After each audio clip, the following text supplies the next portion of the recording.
चूल्हे पर रखे गर्म तवे से जैसे ही ओमवती ने रोटी को पलटने की कोशिश की, उसके मुंह से दर्द भरी सिसकारी निकली। उंगलियां रोटी के बजाय तवे से छू गई थी। ओमवती ने जल्दी से उंगलियों को पानी में डुबोकर जलन कम करने की कोशिश की। इतने में तवे पर रोटी भी जल गई। बेबस ओमवती ने गुस्से में अपनी लाठी उठाई और चूल्हे को छोड़कर आंगन में बिछी चारपाई पर पसर गई। ओमवती की उम्र भी 55-56 वर्ष के करीब थी। उसका पति जयपाल एक छोटा किसान था। आर्थिक तंगी ज्यादा होने की वजह से वह परिवार चलाने के लिए मजदूरी भी किया करता था। दुर्भाग्यवश 15 साल पहले मिट्टी से भरी टाली में दबने से जयपाल की मौत हो गई थी। अब घर की जिम्मेदारी 20 बरस के बेटे सुंदर पर आ गई। 1.25 एकड़ जमीन और मजदूरी करके माँ और 3 बहनों का भरण पोषण किया। तीनों बहनों की शादी करने में वह जमीन भी जाती रही। जिम्मेदारियों को निभाते निभाते सुंदर कब 34 वर्ष का हो गया पता ही नहीं चला। ओमवती ने नाते रिश्तेदारों में सुंदर के रिश्ते की बात चलाई, मगर उम्र और गरीबी को देखकर सबने कन्नी काट ली। समाज वाले कहने लगे, भाई जमीन तो है नहीं, उम्र भी 35 की होने को है, ऐसे में कौन देगा अपनी बेटी। ओमवती को आंखों से दिखना कम हो गया था और हाथ पैर भी कब तक साथ देंगे। ओमवती अपनी उंगलियों के पोरों में साह लाते हुए फिर से उठी और लाठी के सहारे चलकर चूल्हे के पास बैठ गई। वह बड़बड़ाई, कमबख्त मौत भी तो नहीं आती, रोज रोज मरने से अच्छा है एक ही दिन मर जाऊं। चूल्हे के पास बिछे पटरे पर बैठकर तवे से जली रोटी हटाई, फिर से रोटियां बनाने लगी।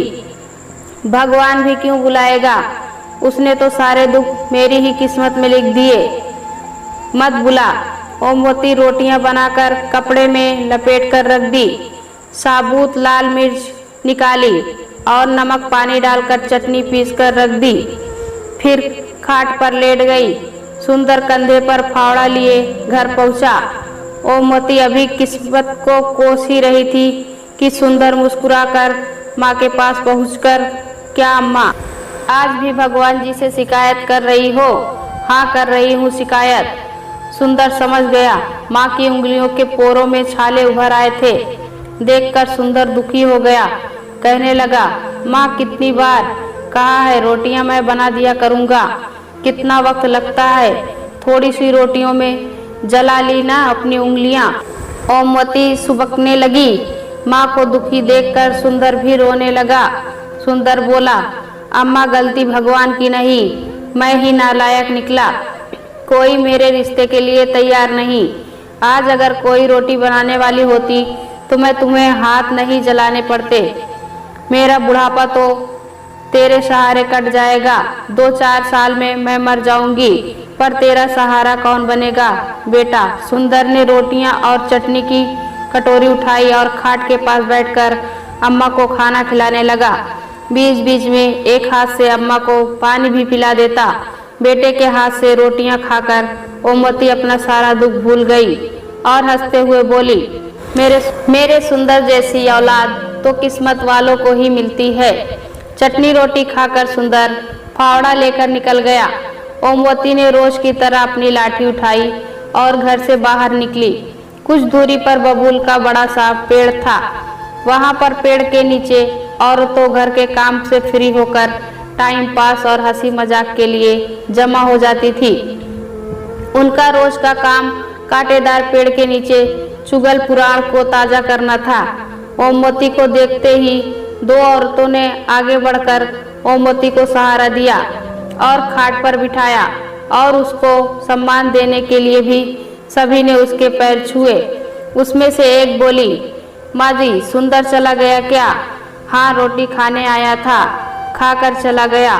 दूसरी बोली, और क्या कोई होती तो रुकता भी, माँ जी के बाहर जाने का इंतजार करता। सभी औरतें खिलखिलाकर हंस पड़ी। ओमवती ने बुरा नहीं माना, वह जानती थी जैसे भी हैं औरतें खराब नहीं हैं, साफ दिल की हैं, तभी तो उस जैसी गरीब बेबस को इज्जत देती हैं। औरतों ने ओमवती को चुप देखकर बात शुरू की। माँ जी, रोटी बनाने वाली चाहिए एक। किसी रिश्तेदार से कहिए रिश्ते के लिए कोई गरीब की हो। सबसे बोल लिया। ओमवती ने बात अधूरी छोड़ दी। माँ जी, आपका बेटा श्रवण कुमार है। इतनी उम्र हो गई, कभी किसी की बहू बेटी को नजर उठाकर भी नहीं देखा। अपने मोहल्ले में उस शांति के छोरे हरीश को भी देखो, कई बार तो मोहल्ले वालों से पिट चुका है। 48 बरस का है। अपनी जात वालों ने नहीं दी तो कुजात वाली को ही ले आया। सुना है अच्छी खासी कीमत देकर खरीदी है। बड़ी उम्र की लगती है, बाप ने ही बेच दी। तुमने कब देखी? कुएं में पानी भरने गई थी। रास्ते में देखा तो ढोल बजवाते हुए घर ले जा रहा था। अरे रघु ने ही तो जुगाड़ किया है हरीश के लिए। चलो राम मिलाई जोड़ी बन गई। सभी ने खिलखिलाकर हंसने लगी। औरतें की बातें सुनकर शरारती होने लगी थी। ओमवती उठकर लाठी टेकते हुए घर आ गई। मन में बेचैनी हो रही थी। कुछ सोच विचार करने के बाद वह घर की कच्ची कोठरी में घुसी और खुरपी से एक कोने को खोदने लगी। करीब 1.5 हाथ नीचे गड्ढे में एक पोटली निकली और गड्ढा भर दिया। पोटली को छप्पर में खोसकर वह खटिया पर लेट गई। सुंदर का काम से लौटकर आने का वक्त हो चुका था, मगर ओमवती ने रात की रोटियां नहीं बनाई। सुंदर पहुंचा, फावड़ा कोने में रखा और चूल्हे को उदास देखकर बोला, अम्मा आज रोटी नहीं बनाई क्या? ओमवती उठी और वह पोटली लाकर सुंदर के हाथ में थमा दी। अम्मा यह क्या है? इसमें चांदी के जेवर है। मैंने बहू के लिए बचा कर रखे थे, इन्हें बेचकर बहू ले आ। सुंदर हंसते हुए बोला, अम्मा पगला गई है क्या? बहू कोई बाजार में बिकती है जो ले आऊं? हाँ बिकती है। उस पार मोहल्ले का हरीश लेकर आया है। आज पैसे देकर तुम भी ले आओ। अम्मा गांव में थू थू हो जाएगी।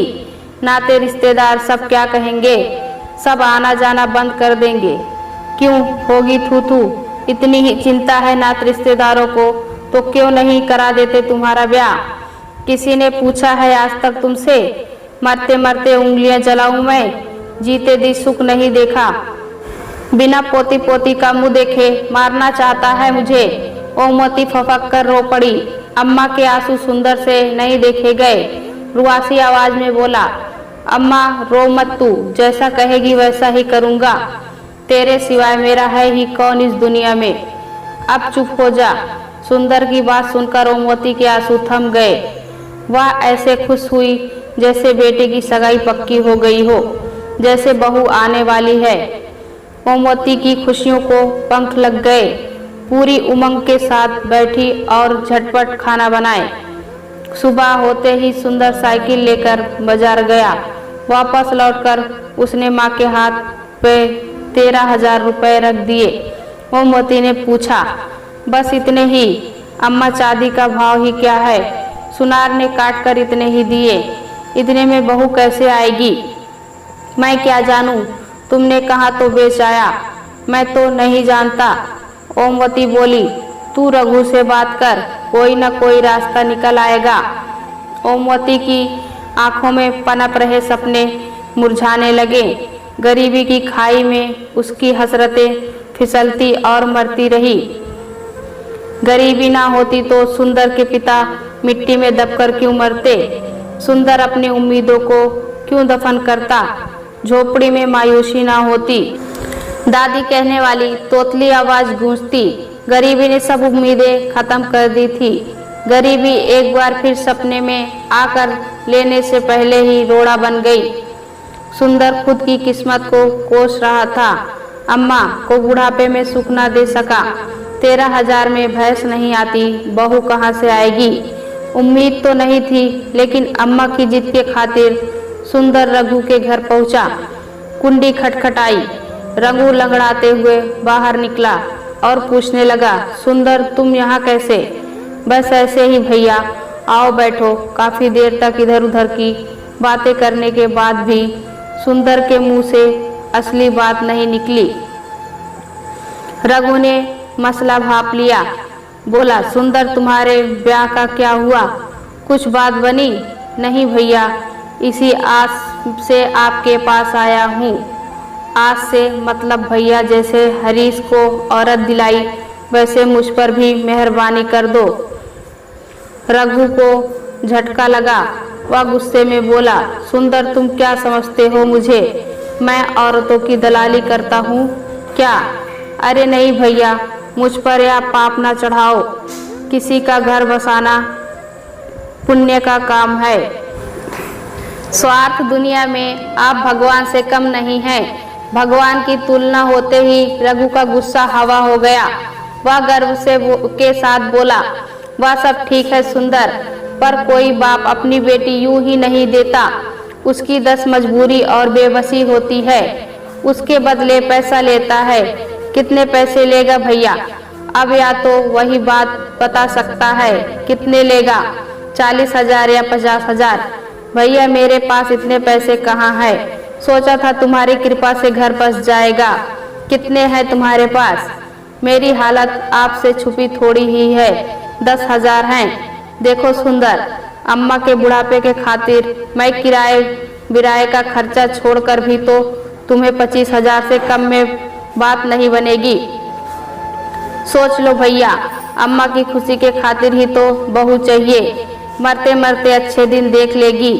रघु कुछ देर मौन रहने के बाद सोचकर बोला, अम्मा की खुशी की बात है तो एक काम कर सकता हूँ। जिंदगी भर के लिए ना सही, कुछ सालों के लिए खरीद लो। 5 साल के लिए उधार दिला दूंगा। अम्मा इससे ज्यादा जिएगी नहीं। सुंदर को झटका लगा। कुछ साल लिए तो मैं भी जीवन भर किसी की बेटी को सम्मानपूर्ण जीवन देना चाहता हूँ। सुंदर चिंता में डूब गया। फैसला कठिन था। मन तो हुआ कि मना कर दे, मगर तभी अम्मा के चेहरे पर तैरती मुस्कान याद आ गई।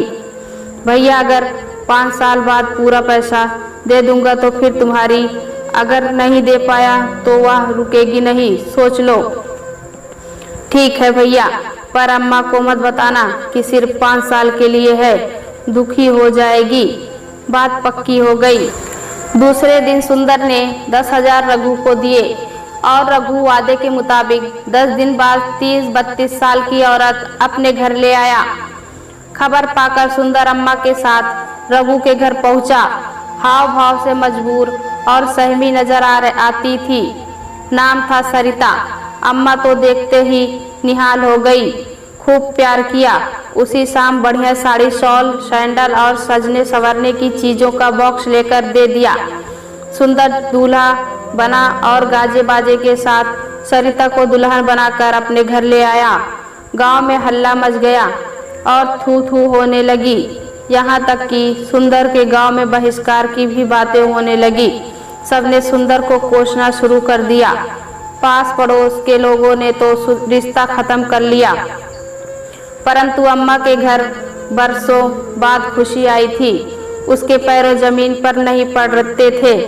सबसे बेखबर अम्मा की खुशी का ठिकाना नहीं था। दूसरे ही दिन से सरिता ने चौका चूल्हा संभाल लिया। जितना सोचा था सरिता उससे भी ज्यादा अच्छी निकली। पानी भर कर लाती, कपड़े धोती और यहाँ तक कि सोने से पहले अम्मा के पैर दबाती। सरिता ने पूरे घर को बहुत अच्छे से व्यवस्थित कर दिया। सरिता के आने से घर स्वर्ग बन गया था। कुल मिलाकर हर तरीके से सरिता सुशील धर्मपत्नी साबित हुई। वक्त पंख लगाकर उड़ने लगा। 1.5 वर्ष बाद सरिता ने बेटे को जन्म दिया।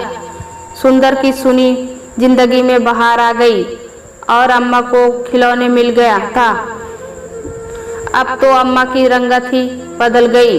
दिन भर पोते के साथ खेलती और हंसते हुए कहती, अब तो इसका ब्याह देखकर ही मरूंगी।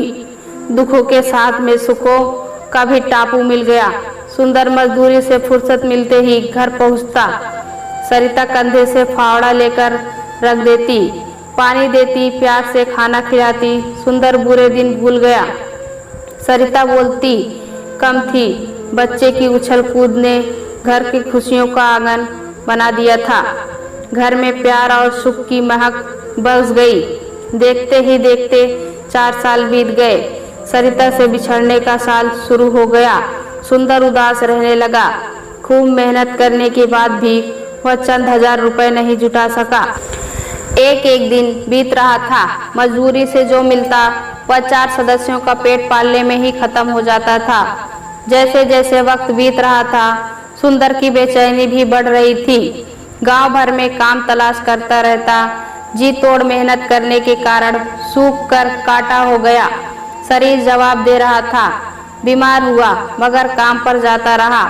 10 महीने बीत गए। 2 महीने ही बचे थे।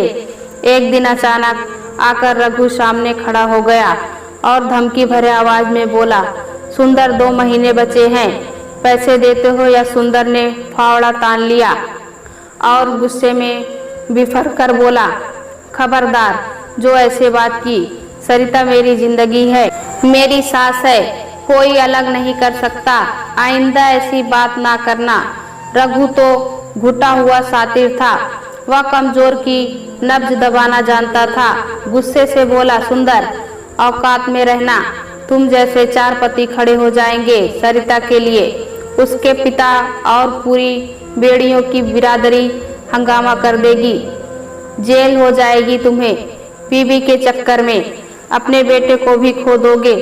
अम्मा जीते जी मर जाएगी। सुंदर उल्टे पांव घर की ओर लौटा और रुपयों का बक्सा खोलकर रुपए गिने तो बहुत कम थे। रघु अब 30,000 मांगने लगा था। सुंदर फूट फूट कर रोने लगा। आवाज सुनकर अम्मा और सरिता दौड़ी आई। पूछने लगी, क्या हुआ सुंदर? सुंदर रोए जा रहा था।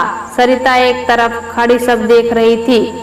हमेशा की तरह खामोश, चिंतित और सहमी हुई सरिता ने सुंदर के चेहरे पर उभरे हुए दर्द को महसूस कर लिया। सुंदर ने सरिता की भीगी हुई आंखें को देखा। अम्मा माजरा समझ ना पाई। दुख और बेचैनी में सुबह से शाम हो गई। उम्मीद की कोई किरण नजर नहीं आई। सुंदर रोते रोते सो गया। अचानक आधी रात में सोते सोते सुंदर चीखने लगा, रुक जाओ, मेरी सरिता को मत लेकर जाओ, मैं इसके बिना जिंदा नहीं रह सकता। हड़बड़ाकर सरिता उठी। अम्मा दौड़ी आई। बच्चा सहम गया। अम्मा बोली, क्या हुआ बहू, यह चीख क्यों रहा है? सरिता हमेशा की तरह खामोश, बेचैन और चिंतित। अम्मा इन सब बातों से अनजान थी, नहीं समझ सकी। अब सिर्फ 3 दिन बाकी थे। सुंदर ने किस्मत के आगे हार मान ली। उसकी हालत पागलों जैसी हो गई। बस एकाएक टक अपनी सरिता को घूरता रहा। सरिता सुंदर से नजरें चुराकर खुद को व्यस्त रखती। बिछड़ने की बेला आग चुक पहुंची। आज आखिरी शाम थी। सुंदर ने 3 दिन से मुंह में निवाला तक नहीं लिया था। सरिता ने अम्मा के काफी देर तक पैर दबाए। बेटे को सीने से लगाकर खूब प्यार किया। बेटे को अम्मा के पास लिटाकर सुंदर के पास पहुंची और सुंदर के सीने से लग गई। दोनों के आंसू रुकने का नाम नहीं ले रहे थे। सरिता पहली दफा फूट पड़ी और दोनों हाथों से कसकर सुंदर को पकड़कर बोली, मुझे बचा लीजिए, मैं तुम्हें छोड़कर नहीं जाना चाहती। मुझे अपने बेटे और अम्मा से अलग मत होने दो। दोनों फूट फूट कर रोए। रोते रोते सुबह हो गई। पंछियों की मधुर आवाज फिजाओं में गूंजी। सुंदर ने सरिता को हाथ पकड़कर कहा, तुम्हें मुझसे कोई अलग नहीं कर सकता, भगवान भी नहीं। इतना कहकर 5 बजे ही बाहर निकल गया। सरिता की हालत बिल्कुल ऐसी सुहागन की थी जिसे कुछ देर में विधवा का आभास हो चुका था। उसे एहसास था कि शाम को किसी भी वक्त उससे विदाई हो जाएगी। उसे सुंदर से अलग कर दिया जाएगा। दोपहर 3 बजे सुंदर मिठाई के डब्बे के साथ घर लौटा और खुश होता हुआ बोला, सरिता अब यह उदासी छोड़ो। अब कोई तुम्हें मुझसे और मेरे बच्चे से अलग नहीं कर सकता। रघु के मुंह पर पूरी रकम मार कर आया हूँ। इतने पैसे, हाँ अब कहाँ कोई चिंता नहीं। खुद को 2 साल के लिए गिरवी रख दिया मैंने। पहलवान चौधरी के यहाँ 32,000 में 2 साल मजदूरी करूँगा। सुंदर ने खुश होते हुए बताया। सरिता सिहर गई। यह तुमने क्या किया? घर कैसे चलेगा? वह मुझे नहीं पता। खुद को गिरवी रखने से ज्यादा कीमती मेरे लिए तुम हो। कितनी रोजी रोटी का इंतजाम। लंबी खामोशी के बाद सरिता पहली बार चहकी, मुस्कुराई और सुंदर के गले लग गई। बोली, तुमने मुझे नर्क में जाने से बचा लिया, मेरा आंचल खुशियों से भर दिया, औरत होने का सच्चा सुख दिया है तुमने मेरी उधार की खुशियों के लिए तुमने खुद को गिरवी रखा। अब तुम्हें मुक्ति दिलाने का हक मुझे दे दो। और सरिता ने सुंदर का फावड़ा अब अपने कंधे पर रख लिया। दोस्तों, कहानी अच्छी लगी तो कमेंट में बताएं। चैनल पर नए हैं तो एक लाइक और सब्सक्राइब करें।